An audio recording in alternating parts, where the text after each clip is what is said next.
这是李丹独闯夜市的第7年。啥？那个炒麻吃那个。好，这是吃啊。带走。因为他在的时候，啥事儿都是他弄，就总说你看你自己像个小孩一样，一天啥也不懂。我就一直微信名字也是小孩，最后我说算了，就叫小孩炒面吧。大家好，我是南风，本期让我们看看他们的故事。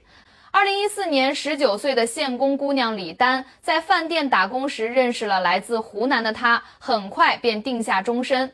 去他家了1次，然后我就同意了嘛，因为结婚。然后我爸去之后就把我骂的，就说你看你来的这是个啥地方，没电，然后窗户就是那种木头的，他们那是木头房，然后也没有壶呀啥的，没电，风还呼呼吹，冬天嘛。我爸就把我骂了1晚上，爸妈也没办法呀，我愿意嘛，一心一意的就愿意跟着人家去。婚后，夫妻2人回到宝鸡，开始为小家庭打拼。1年后，女儿降生，在20出头的年纪，便接连完成了妻子和母亲的身份转换。不谙世事的李丹显然尚未做足准备，好在生活的重担还不需要她来全力承担。当时自己本身就小，我那时在家就是其实啥也不管，人家比我大那么多嘛，啥都是他操心嘞。我也一天就跟小孩一样，啥也不管。有娃了嘛，那他1个月也就挣了钱，不够就想着自己去摆个摊吧。我白天的话就在家里给他把东西准备一下，他晚上出去摆摊，有时候我去给他帮会儿忙。炒面摊的生意不算火爆，也能为小小的3口之家带去一份保障。对于未来，李丹没有过分的奢求。相助丈夫，哺育幼儿，无论是留在乡间，亦或来到城市，这是刻在一辈辈关中农村姑娘基因里的活法。生活总爱以平淡的假象示人，却不知命运早已在寻常的褶皱里埋下了暗刺。那天冬至嘛，我说起来，我说下去买点肉，买点饺子皮，今天包点饺子吃嘛。起来一看，我说房子感觉很空，然后我就把他门打开过去。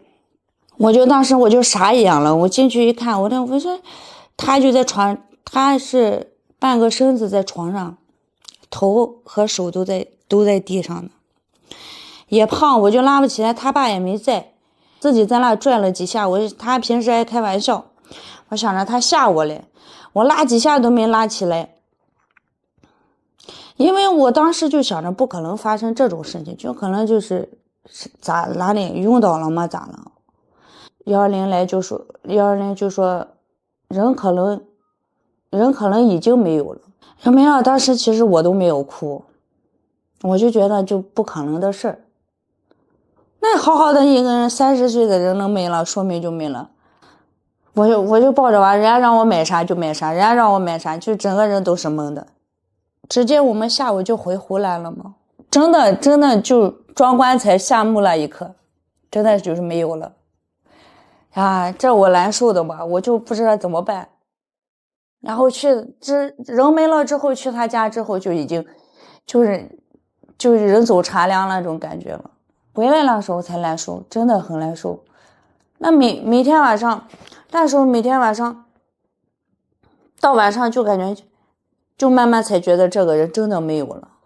我天天晚上哭娃醒了之后，就2岁的娃跑出去把灯打开，然后给我拿个毛巾说妈妈你别哭了。那时候就看着娃，每天我那时候就在家里，我不知道去干啥，就真的很难过。然后无论如何痛苦，世界从不会为你停留。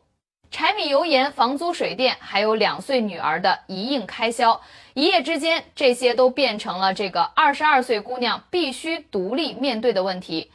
在家待着，我说这样待着也不是个办法。刚好不是我们那时候，就是他摆摊那个车呀、3轮车呀，啥都有嘛。他白天回来，晚上炒，白天炒，然后也给我教呢，说车怎么骑，车怎么骑好，在哪里买菜怎么买，就明明这都全部给你说了，要不然我也不会。就是你现在想来好像就是人家那啥走了，给你把啥都安顿好了一样。2018年农历正月初七，犹未散去的年味里，李丹骑着3轮车驶上街头，打火烧锅，一应动作熟悉而又陌生。当第一把豆芽落入锅中，与热油迸发出激烈的滋啦声时，心中的凄恋或许便被冲淡了几分。小，然后穿的都是我妈的衣服，戴个帽子，戴个口罩，就害怕别人欺负。那时候晚上出来喝酒的人也特别多，那时候后半夜3、4点人也特别多，然后就害怕嘛，那时候也不敢说话。下雨的时候那个伞真也不好，也不会撑，然后就叫旁边的人帮忙，就天天叫人家帮忙。最后哪一次偶然间一个人就说：“你没有那么大的本事，为什么要买这么大的伞？你自己撑不开，你为什么要买这么大的伞？”但是人家把这话说了，人眼泪挺多的，但是人家说的话也没错呀。然后最后自己闲了就学，我就不行把这伞撑不开，最后就没再叫别人帮忙了，就一点一点学，就学会了。从起初用筷子在锅里搅拌，到如今炒瓢于手上翻飞，娴熟并非简单的褒义词，其中隐含的艰辛难以言说。拼命工作是对未来的期许，而有些时候更是对过往的逃避。那时候摆到7点我才回家，我害怕，也有一点害怕，一个人在家里，因为晚上楼道黑嘛，我回去的话，所以我都熬到6点多7点，都在最后一个我才回去的。就遇见一点啥事儿就哭，遇点啥事儿就哭，我也现在想想自己到底在哭啥。就以前就觉得自己当时就觉得自己是世界上最苦的人。工作或许是冲淡痛苦的良方，一份值得全情投入的工作，不仅是谋生的手段，更是有人与你共执火把，去照亮荒原中的道路，带你走出幽暗的，或许正是身旁递来的一杯温水，一句轻声的鼓励。